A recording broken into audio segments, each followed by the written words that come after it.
রোগের উপসর্গ নয়, বরং মূল কারণ নির্মূল করতে পারলেই রোগ নিরাময় সম্ভব।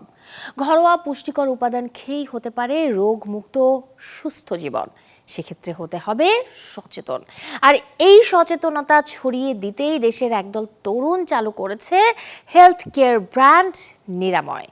রাজধানীর আফতাবনগরে আনুষ্ঠানিকভাবে উন্মোচিত হয়েছে নিরাময়ের কার্যালয়, যেখানে উপস্থিত ছিলেন নিরাময়ের কো-ফাউন্ডার মহিবুল্লাহ সোহান, মোহাম্মদ মাহমুদুল আমিন সহ দেশের বিভিন্ন বিভাগ থেকে আগত স্বাস্থ্য সচেতন অনেকেই। নিরাময় উদ্যোগটি নিয়ে তরুণরা জানান, দেশের প্রতিটি কিচেনকে কিচেন ফার্মেসিতে রূপান্তর করতে চান তারা।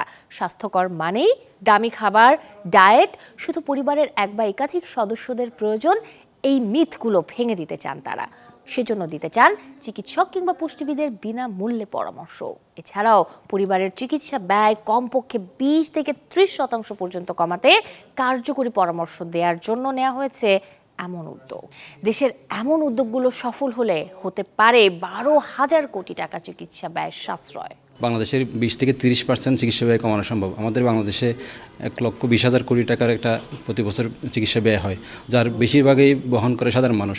তো সাধারণ মানুষ নিঃস্ব হয়ে যায় চিকিৎসা ব্যয় বহন করতে করতে। তো আমরা চেষ্টা করতেছি কিচেন ফার্মেসি এই আমাদের কনসেপ্টটা যদি আমরা বাস্তবায়ন করতে পারি, সেক্ষেত্রে 20 থেকে 30% মিনিমাম চিকিৎসা ব্যয় কমানো সম্ভব ইনশাআল্লাহ।